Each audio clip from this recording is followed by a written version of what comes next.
The late afternoon sun cast long shadows across Seoul's bustling streets as an unexpected visitor descended from the sky. No dramatic explosions, no world-ending scenario, just a sleek, almost invisible spacecraft that seemed to shimmer like heat waves against the cityscape.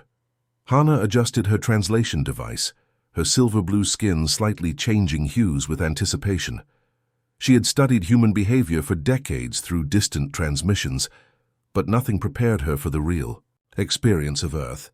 Her research suggested humans were predictable, scheduled, routine-driven creatures.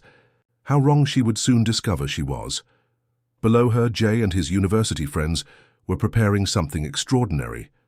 They weren't soldiers, scientists, or world-saving heroes. They were simply engineering and art students with an audacious plan that would transform Seoul's afternoon traffic into an unexpected performance. The spacecraft landed silently in an abandoned parking lot near Hongdae University, its exterior blending perfectly with surrounding concrete structures. Hana stepped out, her lightweight metallic suit adjusting to Earth's atmospheric pressure. She looked like a sophisticated traveler, elegant, observant, completely unaware of the chaos about to unfold. Jay spotted her first.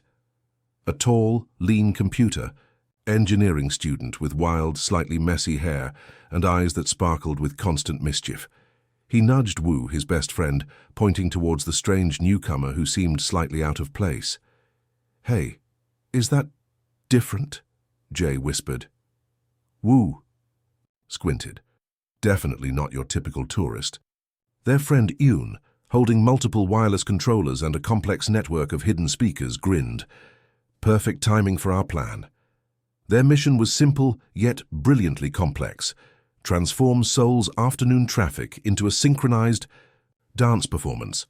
Hundreds of strategically placed speakers, smartphone signals, and carefully mapped traffic light sequences would turn mundane city movement into an unexpected artistic intervention. Hana watched, initially confused, as Jay's group began their elaborate setup. Wireless signals danced between devices. Traffic lights started blinking in unusual patterns. Speakers hidden in strategic locations began emitting synchronized rhythmic sounds. Suddenly, taxi drivers, bus passengers, pedestrian commuters, everyone, within a 2-kilometer radius, started moving in unexpected rhythmic patterns. What seemed like chaotic traffic transformed into a living, breathing choreography. Cars moved like dancers, people stepped in synchronized movements, and the entire city became a massive impromptu performance. Hana's scientific brain struggled to comprehend. Her species valued precision, structure, predictability. But these humans, they were turning rigid systems into art, transforming constraints into opportunities for joy. "How are you doing this?" she found herself asking Jay, her translation device. Converting her alien language into perfect Korean. Jay laughed, a sound so genuine it momentarily stunned Hana. "We're just having fun. Sometimes the world needs unexpected beauty." Wu showed her the complex algorithm they'd developed, a masterpiece of coding that could turn city infrastructure into a responsive, living canvas. Complex mathematical equations danced alongside artistic creativity, something Hana had never witnessed. The performance lasted precisely 17 minutes. When it ended, everyone returned to their normal routines as if nothing extraordinary had happened. But something magical had occurred, a moment of collective human creativity that defied all logical expectations. Hana realized her initial research was fundamentally flawed. Humans weren't just technological beings or biological entities. They were artists, dreamers, individuals who could transform the most mundane moments into extraordinary experiences. As sunset painted Seoul in warm orange and pink hues, Hana understood her mission had changed. She wasn't here to study humans. She was here to learn from them. Jay approached her, still grinning. "Want to grab some street food and explain who you really are?" Hana looked at the city, at her new unexpected friends, and for the first time in her diplomatic career, she didn't have a precise, calculated response. She simply smiled. End of Part 1. Technical specifications. Observed. Location: Seoul, South. Korea primary human actors, Jae Woo-yun alien protagonist Hana. Performance duration 17 minutes. Technology used wireless signals, traffic light manipulation, synchronized audio systems. The neon lights of a small street food restaurant flickered as Hana sat across from Jae, Woo, and Yoon. Steam rose from spicy tteokbokki, mixing with the curious tension of their unexpected meeting. Her silver-blue skin seemed to shimmer under the soft lighting, a stark contrast to the warm, lived-in atmosphere of the bustling eatery. "So," Woo began, twirling chopsticks between his fingers, "you're actually from another planet?" Hana's translation device captured the perfect mix of skepticism and excitement in his voice. She pulled out a small holographic device, projecting a miniature star map that danced above their table. The other customers, lost in their own conversations, remained oblivious to the extraordinary moment. "My home system is 3,200 light-years from Earth," she explained. "We've observed your planet for centuries but never understood its true nature." Jay leaned forward, his eyes sparkling with the same mischief that had driven their traffic performance. "And what have you learned so far?" The conversation shifted quickly.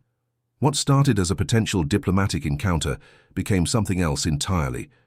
Wu, a genius in network engineering, began showing Hana how human technology worked, not through technical manuals, but through practical, creative demonstrations.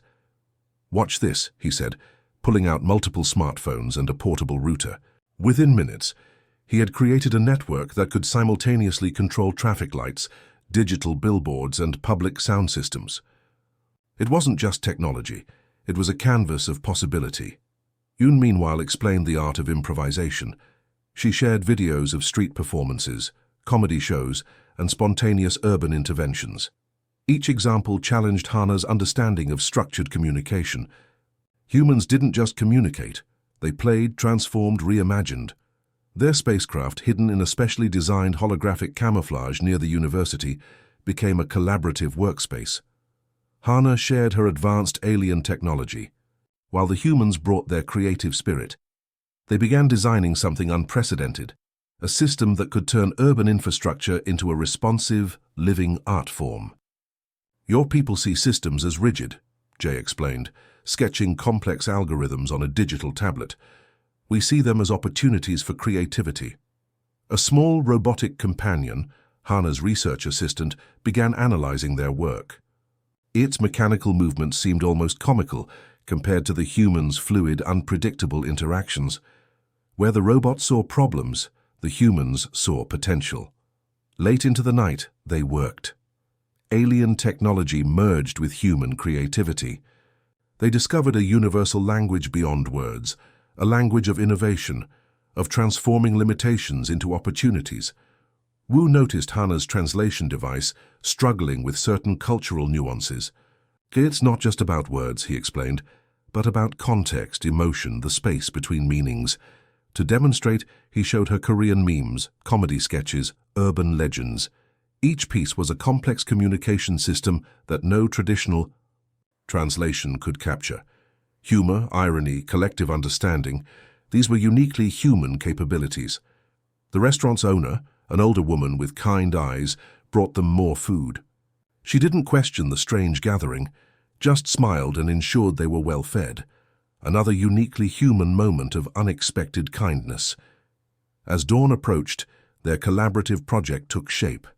A system that could transform city infrastructure into a responsive, adaptive network. Not for control, but for creativity, for joy. "We're not just mapping a system," Yoon said, her fingers dancing across holographic interfaces. "We're creating a living, breathing organism of urban interaction." Hana realized something profound. Her mission to study humans had become something else entirely. An invitation, a collaboration, a friendship that defied all diplomatic protocols. The small robotic assistant blinked its sensors, seemingly confused by the illogical yet brilliant process unfolding before it. Jay caught Hana's eye and winked. "Ready to break some rules?" She smiled. A genuine, unscripted human smile that her training had never prepared her for. End of Part 2. Technical observations. Collaboration location. Soul Street, food restaurant. Primary technology, holographic interfaces, network manipulation systems. Unique human capabilities discovered. Improvisation, creative problem-solving, contextual communication. The communication arrived like a digital thunderbolt, a stark, official transmission from Hannah's home planetary council. Massive holographic screens flickered to life in her hidden spacecraft, revealing a series of cold, calculated directives that would have terrified any other diplomatic representative.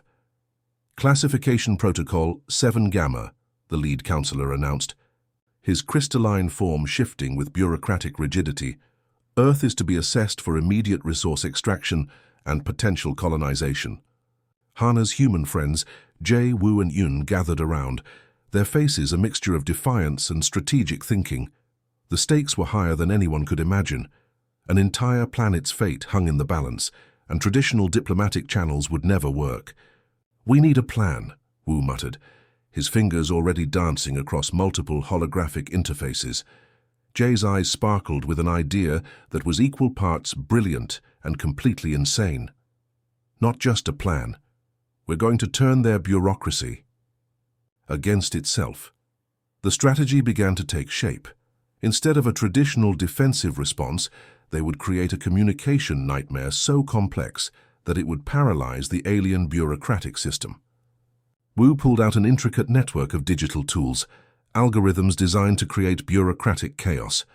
Their first move involved flooding the official communication channels with an avalanche of seemingly legitimate but utterly nonsensical reports. Each document was a masterpiece of controlled confusion. Mathematical formulas that looked scientific, reports with impeccable formatting, but containing absolutely meaningless content. Yun introduced a series of cultural references that would completely bamboozle the alien administrators. Memes, internet jokes, complex human cultural nuances that defied logical interpretation. Each report became a puzzle that would take years to decode. The Planetary Council's communication systems began to slow down. Automated sorting algorithms became overwhelmed.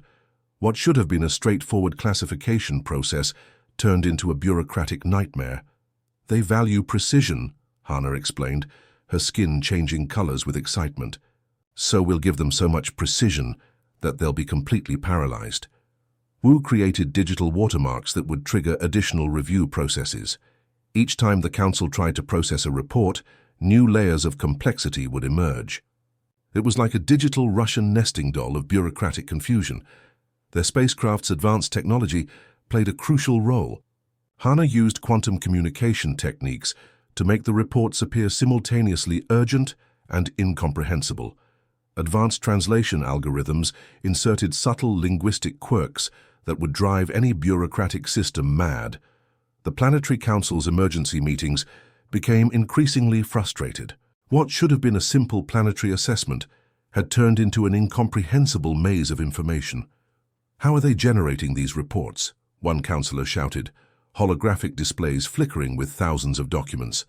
Another added, "The mathematical models make perfect sense individually, but collectively they're impossible to interpret." Jay couldn't help but laugh. "Humans are masters of turning systems against themselves," he whispered to Hannah. Days turned into weeks. The colonization assessment became buried under mountains of perfectly formatted, completely nonsensical documentation. Each report was a work of art, scientifically structured, completely meaningless. Their small team had transformed bureaucratic warfare into a form of creative resistance. No weapons, no direct confrontation, just pure, intelligent manipulation of administrative systems. The final stroke of genius came from an unexpected source. Yun integrated a series of cultural Easter eggs, hidden references that would take years to decode, Korean pop culture jokes, subtle internet memes, complex human emotional nuances that would perplex any logical system. "They'll be studying these reports for decades," Wu said, a triumphant smile spreading across his face. Hannah's robotic assistant blinked in confusion, unable to comprehend the beautifully chaotic strategy unfolding before it. As the Planetary Council's communication systems ground to a near halt, one thing became clear. Humans had just invented a new form of diplomatic resistance. not through force but through creativity, humor, and an incredible ability to turn complex systems into playgrounds of possibility. The colonization assessment was effectively dead, killed not by weapons, but by bureaucratic confusion. End of Part 3 to Strategic Observations. Resistance Method. Bureaucratic Information Overload. Primary Tools. Quantum Com. The first warning came as a distant ripple in space, a massive alien battle fleet approaching Earth's solar system. Their ships looked like crystalline nightmares, weapon systems so advanced they could obliterate entire planetary defenses in moments. Traditional military response would have been futile, but Jay, Wu, and Yun weren't traditional anything. "We're going to hack them," Wu said calmly, his fingers already dancing across multiple holographic interfaces. Hana's advanced spacecraft hummed with anticipation, its systems synchronizing with the humans' wild plan. The alien fleet's communication systems were supposed to be unhackable, a complex network of quantum-encrypted channels that had conquered thousands of civilizations. They expected submission, not creativity. Yun pulled out something that looked like an ordinary smartphone, but was anything but ordinary. "Remember that traffic light hack we did in Seoul?" She grinned. "We're about to do something similar, but in space." Their strategy wasn't about destruction. It was about complete mind-bending confusion. The first wave of attack began with seemingly innocent digital packets. Millions of memes, viral videos, internet jokes, and cultural references flooded the alien communication networks. Each transmission was designed to trigger complex algorithmic responses that would slow down their systems. Korean pop music videos mixed with complex mathematical algorithms. Ridiculous cat videos merged with advanced quantum communication protocols. The alien ship's defensive systems couldn't process the incoming information. It was too unpredictable, too human. Wu had created something revolutionary, a communication virus that didn't destroy systems but transformed them. Where traditional hackers might crash networks, he was redesigning them in real time. Alien ship navigation systems started displaying random K-pop dance choreographies. Weapon-targeting computers began showing cute animal compilations. Communication channels erupted with internet humor that made absolutely no logical sense to their rigid technological minds. "They're trying to understand our communication," Jay laughed. "But humans don't communicate, we play." Hana's robotic assistant tried analyzing the strategy, but kept getting distracted by increasingly absurd content. Its mechanical brain was struggling to comprehend the beautiful chaos. The alien fleet's first wave of attack completely stalled. Their ultra-advanced weapon systems were experiencing what could only be described as a technological nervous breakdown. Sophisticated war machines were being defeated by human creativity, humor, and an ability to turn serious systems into playgrounds. Satellite networks became dance floors. Communication channels transformed into comedy stages. What should have been a terrifying alien invasion was turning into the most bizarre technological performance in galactic history. "We're not fighting," Yoon explained to Hana. "We're basically trolling an entire alien civilization." Massive alien battleships began, spinning in confused patterns, their navigation systems hijacked by streams of internet randomness. Weapon systems that could destroy planets were now displaying cute puppy videos and viral dance challenges. The quantum communication hack was spreading faster than the aliens could comprehend. Their rigid logical systems were no match for human. Unpredictability. "In our culture," Jay told the increasingly frustrated alien fleet, "we turn challenges into entertainment." Hana watched in amazement. Her entire diplomatic training had never prepared her for this level of creative resistance. These humans weren't just defending themselves, they were reimagining the entire concept of conflict. As the alien fleet became more confused, their attack momentum completely dissolved. What was supposed to be a swift planetary conquest had turned into a massive, galaxy-wide comedy show. The final blow came unexpectedly. Wu triggered a global internet event, millions of humans simultaneously sharing the most bizarre, nonsensical content. The alien communication systems simply couldn't process the sheer volume of human creativity.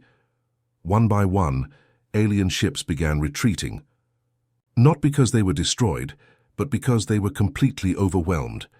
Hana's robotic assistant made a sound that almost resembled a laugh, a perfect metaphor for this impossible moment.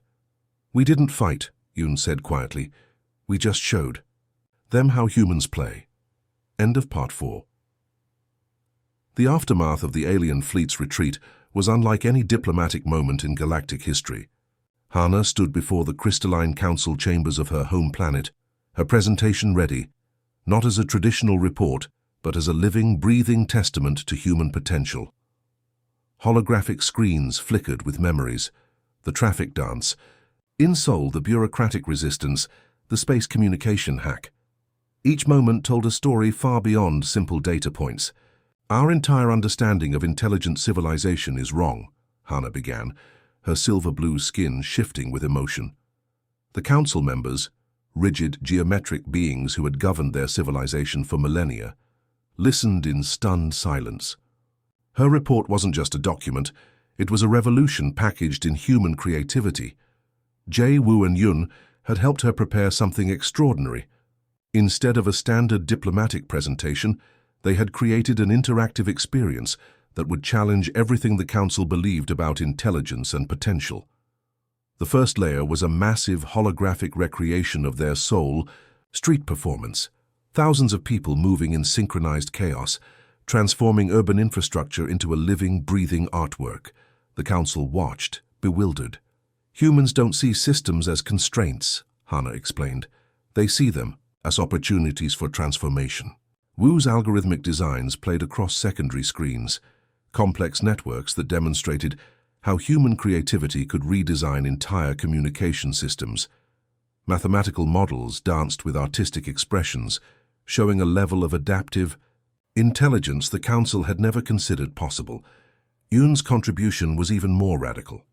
She had compiled thousands of human cultural expressions, memes, art, music, comedy, that demonstrated an ability to find humor and meaning in the most challenging circumstances. The robotic assistant, once a symbol of rigid technological thinking, now stood as a testament to learning. Its systems had been fundamentally transformed by understanding human unpredictability. "We've been studying civilizations wrong," Hana continued. "Intelligence isn't about perfection, it's about adaptation, creativity, the ability to find joy in complexity." The council chambers grew silent. Their entire civilization was built on predetermined paths, strict hierarchical systems, and absolute mathematical precision. Humans represented something entirely different, a civilization that turned challenges into opportunities, constraints into playgrounds. Her final presentation was a compilation of moments that defied logical explanation. The traffic dance, the bureaucratic resistance, the space communication hack. Each moment showed how humans transformed potential conflict into unexpected resolution. "They didn't just survive," Hana said, her voice resonating with newfound understanding. "They reimagined survival as an art form." The council's communication networks began to shift. Something fundamental was happening. Their rigid systems were starting to recognize a different kind of intelligence. Wu had secretly embedded adaptive algorithms throughout the presentation. Each moment was designed to subtly challenge the council's understanding of intelligent communication. What appeared to be a simple diplomatic report was actually a sophisticated hack of their entire philosophical system. Yuan's cultural compilations played in the background, internet jokes, dance videos, moments of human spontaneity that defied traditional scientific understanding. The council members found themselves unexpectedly moved, their geometric forms subtly shifting with emerging emotions. Hana's robotic assistant began displaying a series of human-learned responses, small gestures of creativity, moments of unexpected kindness, demonstrations of adaptive thinking that went beyond programmed responses. "We're not just presenting a report," Hana said. "We're offering a new understanding of what it means to be an intelligent civilization." The presentation lasted 3 standard galactic hours. When it concluded, something unprecedented happened. The council members, beings who had never shown emotion in thousands of years, began to discuss, to debate, to reimagine their entire approach to understanding intelligent life. Hana had done more than deliver a report. She had started a revolution. Her choice was clear. She would remain an ambassador, not just for Earth, but for a new way of understanding potential, a bridge between rigid systems and creative possibility. As she left the council chambers, her robotic assistant made a sound that was almost like a laugh. End of Part 5. Philosophical Observations. Diplomatic breakthrough. Redefining intelligent communication. Core message: creativity as a fundamental evolutionary advantage. Outcome: fundamental shift in galactic understanding of intelligence, tactical observations. Defense mechanism: creative. Digital disruption.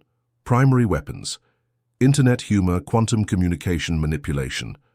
Outcome: alien fleet retreat through technological confusion unication, complex algorithmic reporting. Unique human capability: systematic creative disruption.